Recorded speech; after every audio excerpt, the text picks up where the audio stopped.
これから始まる大レースひしめき合って稲なくは天下のサラブレッド4歳馬今日はダービーめでたいなそれが走れ走れ牧場を本命穴馬かき分けて走れ走れ牧場を追いつけ追い越せ引っこ抜けスタートダッシュで手遅れるどこまで行っても離されるここでお前が負けたならおいらの生活ままならぬ走れ走れ走れ牧場を本命穴馬かき分けて走れ走れ走れ牧場を追いつけ追い越せ引っこ抜け走れ走れ走れ走れ走れ牧場を本命穴馬かき分けて走れ走れ走れ走れ走れ牧場を追いつけ追い越せ引っこ抜け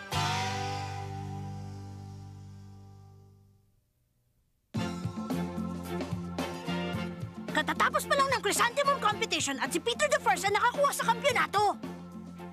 4th place lang ang nakuha ni Makibao na ngayon niya palang naranasang makuha. Pero nangako siya na babawi siya sa susunod ng laban. Kaya sumailalim uli siya sa mahigpit na training. Pero sa hindi inaasahang pagkakataon, may nalaman kaming nakakagulat na balita. Ang magtatapos na maghahari ng Black Killer!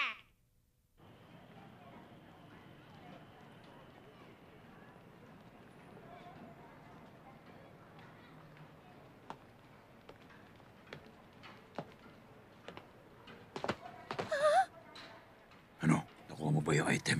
Oo, nakuha ko na. Ito na yun, no? Mr. Jago! Miss Francesca! Teka, ano? Bakit nakatayo kayo dyan? Ano bang ginagawa niyo? Pasensya ka na, pero sino ka ba? Hindi kita kilala sa palagay ko na pagkamalan mo lang ako. Halos hindi ka na nga makapagsalita sa kabay. Ano ba yung hawak niyong videotape? Ah, alam ko na. Pang matandang pelikula yan, ano? Tumigil nga kayong dalawa. Saka bakit nyo ba ako pinapakilaman? Sinabi ko na kasing hindi tayo dapat nagsulian ng tape dito sa ganitong paraan eh. Sige, sasabihin ko lang totoo. Videotape to na isang horse race na ginanap sa bansang France. Masaya na ba kayong dalawa, ha? Horse race na ginanap sa France? Sandali lang, yun ba yung karera na sinalihan ni Cascade sa bansang yun? Ano nga ba uling naging resulta ng karerang yon? Si Cascade ang naging champion doon, di ba? Mabuti pa. Panoorin na lang natin para malaman natin. Wow! Kaganda ng mga babae, puro blonde! Siyempre sa bansang France yung ginanap eh. Isa-isa nang nagsisipasok sa racetrack ang bawat Ayun, kabayong pumapasok kasali na sa sila. competition ngayong araw na Tulad ito. din pala ng karera Sigurado dito, magiging no? mainit na naman ang magiging laban ngayon dahil merong mga kalahok na nagmula pa sa ibang Ayun na si bahagi ng Cascade! daigdig. Heh, kahit saan talaga siya magpunta, yabang pa rin ang dating niya. Wala na siyang pinipiling bansa. Si Jerusalem yung kabayong yan.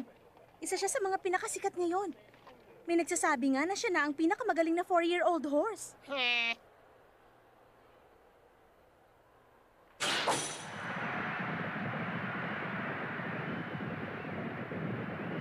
Mukhang hindi maganda.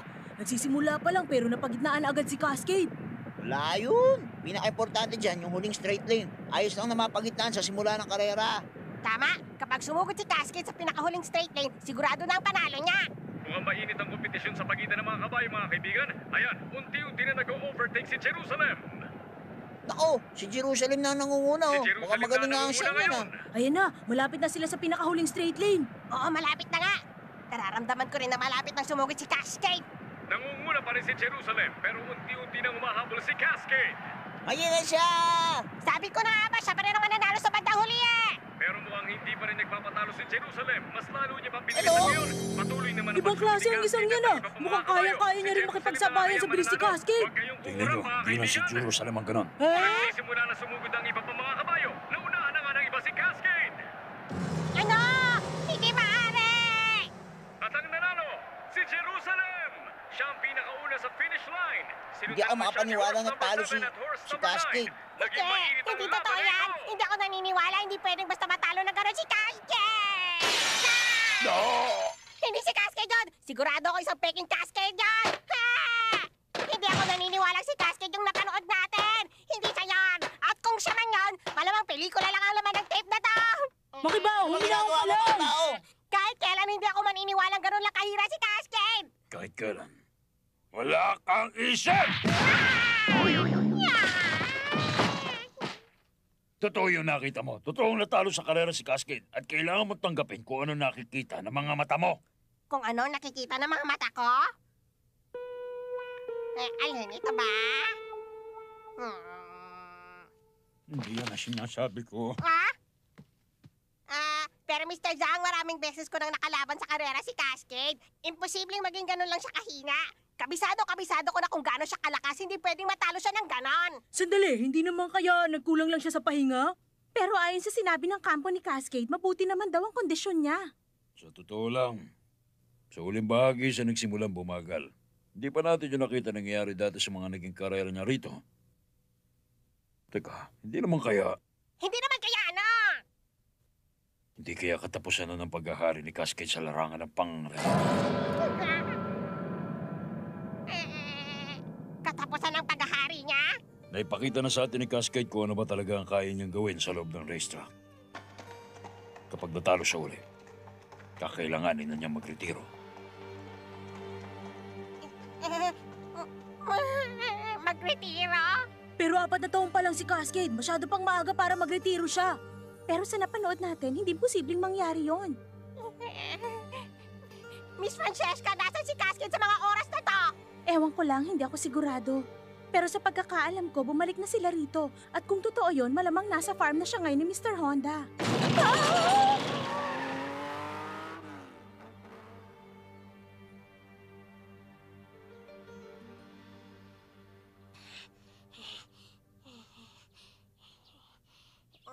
Bakit, Cascade? Makibao, Mr. Honda, kailangan ko makausap si Cascade. Hayaan niyo makita ko siya. pasensya na pero hindi mo pwede makita si Cascade. Pero bakit naman ho? Meron lang akong importanteng itatanong sa kanya. Hanggang ngayon hindi pa siya nakaka-recover dun sa karerang sinalihan niya sa France. Mas mabuting wag mo na siyang tutuin. Pero hanggang kailan ako maghihintay, Mr. Honda? Kailan siya makaka-recover? Ilang araw na lang bago yung susunod mong laban. Hindi tama yung puro na lang si Cascade ang laman ng kokote mo. Alam ko yon. Ang kaso lang. Huwag mong kalilimutan Makibao na natalo ka sa katatapos pala ng Chrysanthemum competition. Sa katulayan niya, 4th placer ka. Natalo ka ni Hitomi Amazon at ni Play Mia. Dapat isipin mo ngayon kung paano ka makakabawi. Liga na, umuwi na tayo. Simulan na natin bukas sa matindi mong training. Makinig ka, Cascade! Tandaan mo, hindi ka pwedeng magretiro agad! Dahil maghahanap pa ulit tayong dalawa!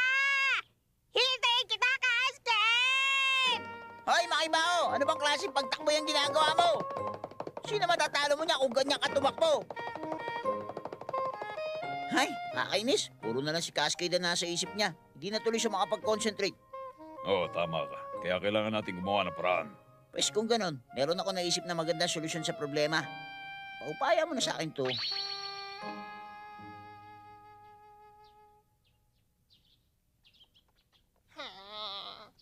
Bakit narito ka? Wala ka bang training ngayon? Oh, Nick, narito ka rin pala. Kung libre ka ngayon, pwede bang sabay na lang tayo mag-practice? Meron kasi akong sasalihan ng malaking karera.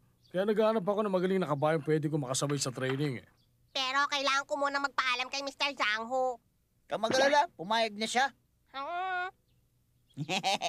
Ang totoo niyan, itong sinikang isa sa mga napiling maging kinatawan sa darating na Japan Cup. Ano masasabi mo, ha? Ayos, di ba?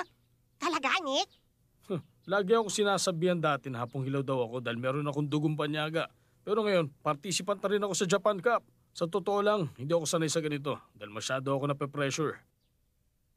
Pero pinangako ko sa sarili ko na kukunin kong kampyonato kahit na anong mangyari. Siya nga pala, Makibao, sasali rin sa Japan Cup yung kabayang taga-France na si Cantona. Isa yun sa mga nakatalo kay Cascade. Ano, naintindihan mo na ba? O sige, Nick, naintindihan ko na ngayon. Huwag ka mag-alala, tutulungan kita hanggang sa makakaya ko. Ang bilis. Ang bilis ng takbo ni Nick ngayon. Mas mabilis pa siya kaysa dati. Ano ba yan? Ganyan lang ba ang kaya na isang derby champion? Inoobserbahan ko lang ang kondisyon mo. Cascade, Gamitin natin ang Mazda Running Style! Walang problema!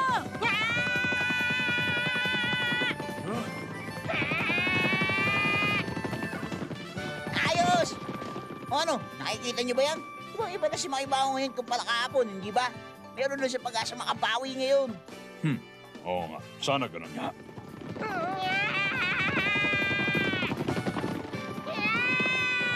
Ayan, huling round na yan. Mas bilisan mo pa, Makibaho. Meron pa ako naisip na ibang paraan para mas ganahan siya.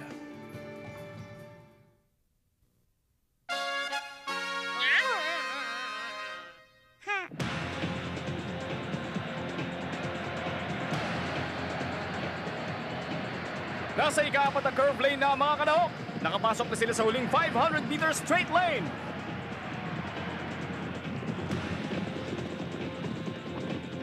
Sugod, Andy! Kaya mo yan! Sugod, Manning, kaya mo yan!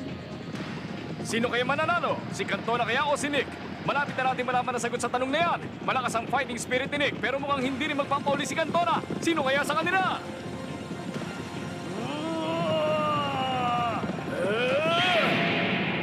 Si Nick ang nauna! Nakuha ang Japan Cup Championship ng Foreign Samurai na si Nick!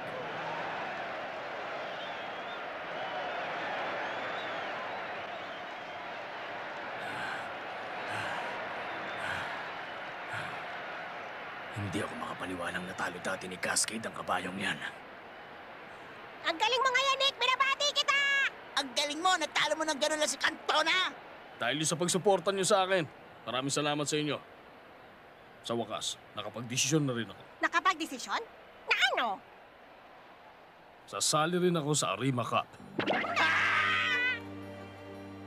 Marami na rin ako na ipanalo mga karera noon. Pero dahil meron akong dugong panyaga, napipigilan ako sumali sa ibang espesyal na karera. Pero ngayon iba na, dahil Japan Cup champion na ako ngayon. Unti-unti na ako natatanggap ng lahat bilang isang Japanese racing horse. Magkakaroon na rin ako ng pagkakataon na makalaban ka, Midori Makibaho. Sa susunod, magkalaban na tayo. Sinisiguro ko sa'yo makukuha ko ang Arima Cup. Hindi rin ako basta magpapatalo sa'yo, Nick! Mabuti kung gano'n. Kailangan mo ibigay ang lahat sa magiging laban natin. Dahil kung hindi, wala rin kwenta kahit na matalo kita. Ha? Oras na sumali si Nick sa Arima Cup, lalong hindi na magiging madali na kunin ang kampyonato na yon. Eh di mas lalo ko pang paghahandaan yon. Nabalitaan ko rin tumatanggap ngayon si Peter the First ng special training bilang paghahanda. Ano? Si Peter the First? At may isa pa akong nalaman. Nalaman kong kasabay niya rin nagpa-practice si Ducata, yung Chrysanthemum Award champion nung nakaraang taon. Isa si Ducata sa pinakamagaling na champion racing horse. At dahil halos magkaparehong husay nilang dalawa, naniniwala ang mga sports analysts na ang isa uli sa kanilang dalawang magiging champion ngayong taon. Kung ganun pala, gusto talaga ni Peter the First na maging champion, ha? Mukhang hindi na ako pwedeng magpabanjing-banjing ngayon. Babalik na ako agad sa farm para makapag-training. Sa nakikita ko ngayon, mukhang hindi na masyado sumasagay si Cascade sa isip na Makibaho. Pero mabigat ang kalaban niya kaya posible matalo siya sa Arima Cup. Kung ganun, paano yun? May naiisip ba kayo panibagong paraan? Oo, meron. Kung ganun, makakatulog na ako na maayos ngayong gabi. Ronald, maraming salamat sa tulong mo, ha? Nantok na ako, ha? Ha? Ha?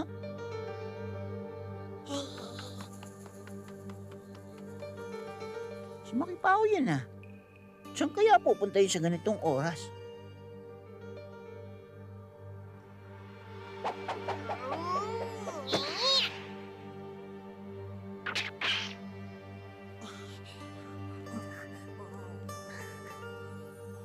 Pambira, ano kayong binabalak niya?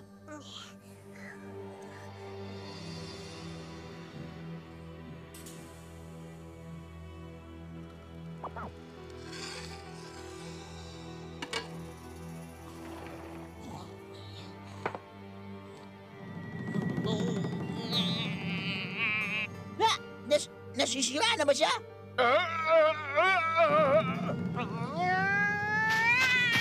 Gusto ko makita si Cascade! Gusto ko makita si Cascade! Pumayag ka na!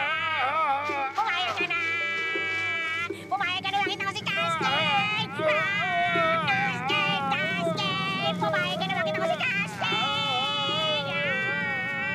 ganun pala. Iniisip pa rin talaga ni Makibaho si Cascade hanggang ngayon.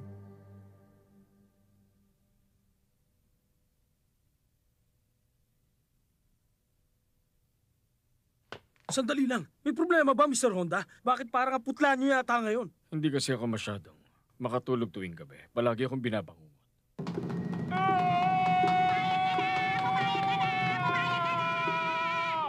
Sa pagtulog ko tuwing gabi, palagi ko nakikita at napapanaginipan ng puting kabayo na si Midori Makibaho.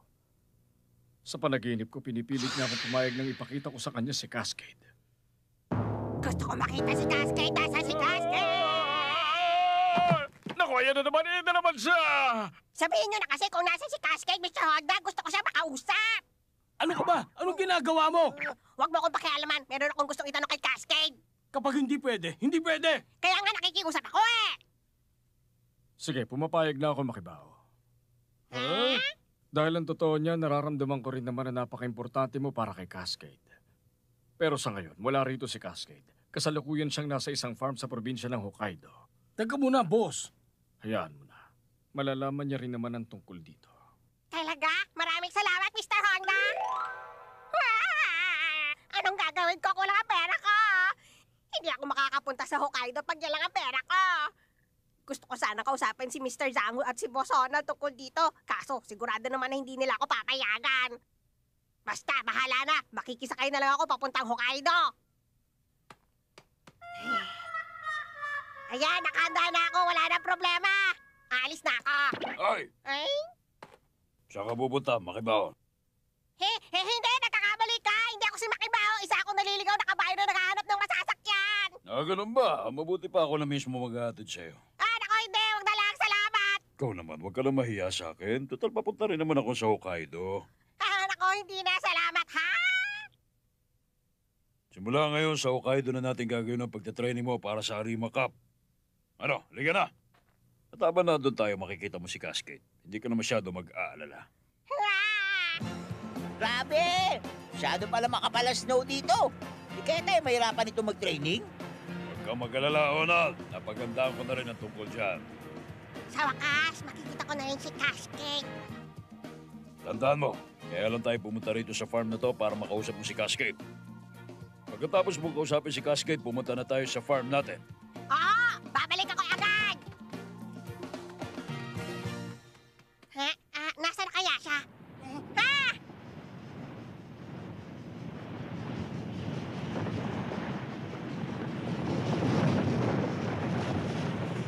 Tama si Cascade yun! Cascade!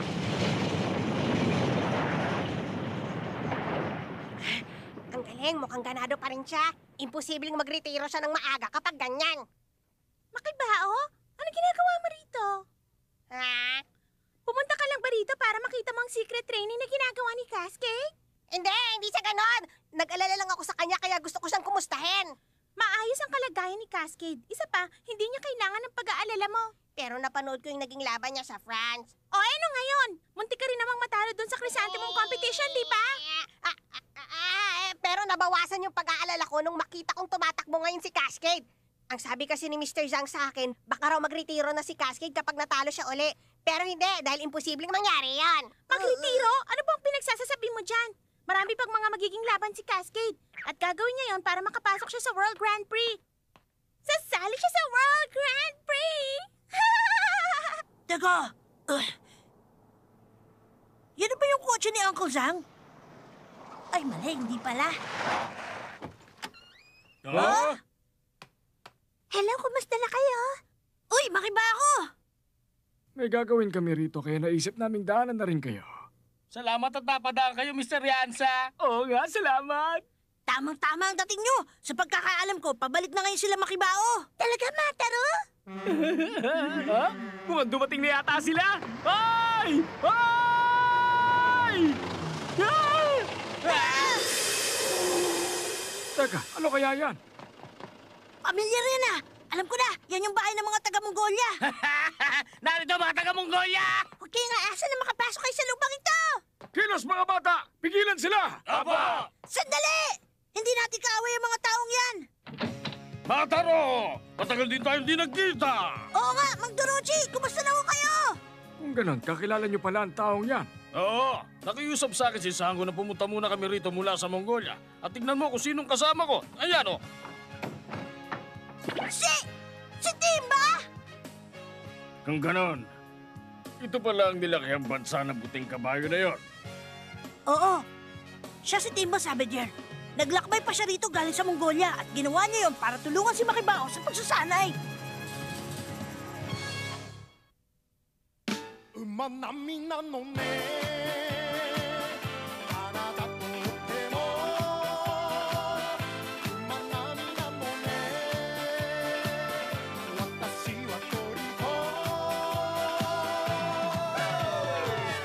鳥太いというのなら見せてやろうか肝っ玉硬い硬いと言われてる親父移りの石や玉汚れちまった地球の上じゃ血も名誉もないけれど上辺だらけの世の中だから本当の俺を見せてやるきっとお前はこう言うだろう馬並みなのね